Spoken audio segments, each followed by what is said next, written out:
आप सबको बधाई देना चाहूंगा। प्रेम से बोलो राधे राधे। राधे राधे। और आप पूछें किस बात की बधाई? आज बधाई का दिन है।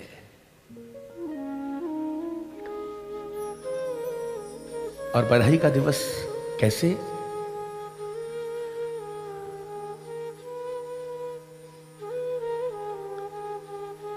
वो पुष्प, वो सुमन फिर खिल गया, फिर खिल गया। सबको बधाई है। व्यास गद्दी और राजगद्दी का एक बहुत बड़ा संबंध है साहब, बहुत बड़ा संबंध है। कम से कम भारतवर्ष में, इस सनातन धर्मावलंबियों के इस राष्ट्र में, देश में राजगद्दी और व्यास गद्दी का बहुत बड़ा एक संबंध है। जब तक राजगद्दी पर व्यास गद्दी का अंकुश नहीं होगा, तब तक राजगद्दी सफल हो नहीं सकती। और स्पष्ट कह दूं, राम राज्य की स्थापना भी हो नहीं सकती। राम राज्य की स्थापना कब? तब जब व्यास गद्दी का मार्गदर्शन हो, उसका अंकुश हो, उसका आशीष हो। और वही हुआ। इस भारत की राजगद्दी को संतों का आशीर्वाद मिला और पुनः वह कमल खिल गया, खिल गया, पुनः कमल खिल गया। मैं चर्चा क्यों ना करूं?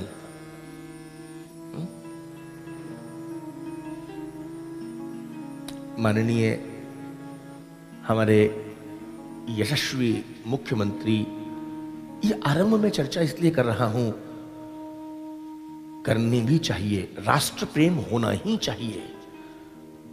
इसका नाम है राष्ट्र भक्ति। हम पूजा बहुत करें, पाठ बहुत करें, कथा बहुत सुने, यज्ञ बहुत करें,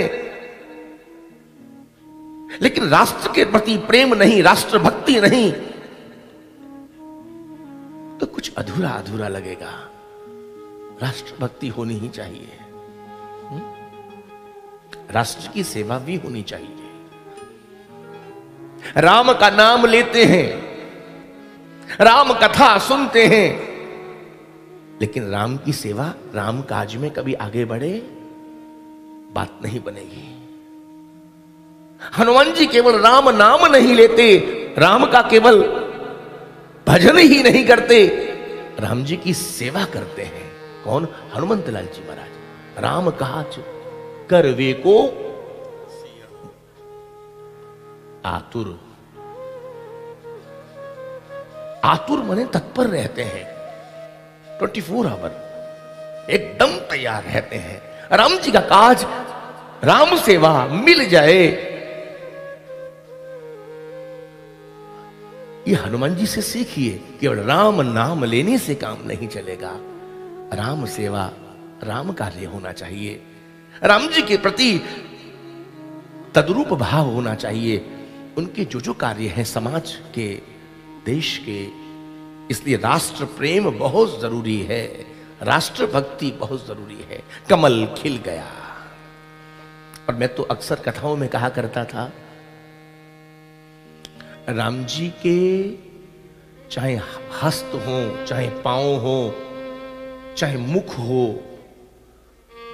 यानी भगवान के रूप, सौंदर्य, माधुर्य, लावण्य, उस सुंदरता का दर्शन महात्माओं ने, संतों ने कराया। तो किस रूप में? हस्त कमल, हस्त कमल, चरण कमल, मुख कमल, राजीव लोचन। नहीं, राजीव माने कमल। जहां श्री प्रभु श्री राम जी के रूप, सौंदर्य, माधुर्य, लावण्य का बखान किया गया, वहां किसी अन्य से उपमा नहीं की गई। वहां उपमा की गई तो किससे? कमल से की गई, कमल से की गई। कितनी बार अभी अभी हम स्तुति कर रहे थे ना, श्री रामचंद्र कृपालु भज मनोहर अनुभव भय दारुणम।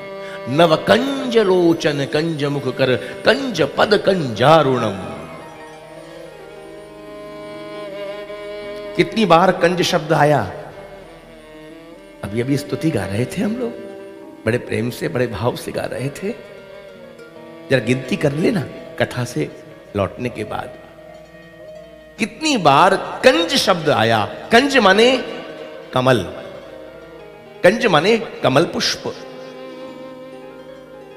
नव कंज लोचन कंज मुख कर कंज पद कंजारुणम। आप सभी विज्ञ हैं।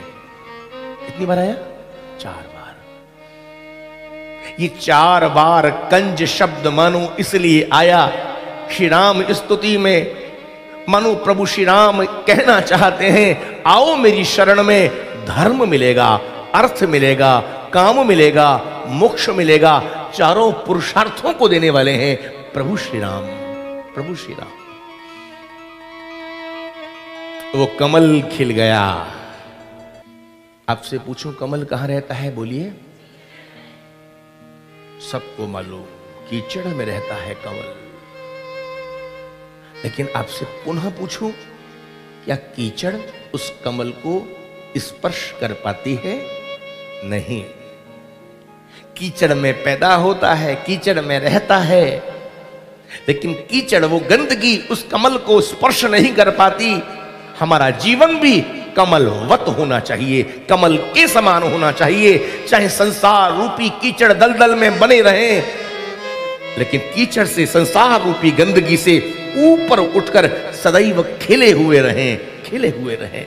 स्वयं भी खिलें और सबको खिलाएं, स्वयं भी प्रसन्न रहें, सबको भी प्रसन्न रखें। यही तो एक जीवन है, यही जीवन का दर्शन है। कमल खिल गया। आप सबको बधाई है, सब भारतवासियों को वृंदावन भागवत पीठ के इस भागवत सभागार से बधाई है, सबको बधाई है। YouTube चैनल के माध्यम से जो पूरे भक्त लोग अपने अपने घरों में देख रहे हैं, सबको मेरी बधाई है। हाँ? और मैं कल कह चुका हूं, वो दिन दूर नहीं आएगा, वो दिन जब हिंदू राष्ट्र बनेगा भारत, और हिंदू राष्ट्र ही नहीं भारत विश्व गुरु बनेगा। एक बार जय जयकार तो कर लें। भारत माता की जय।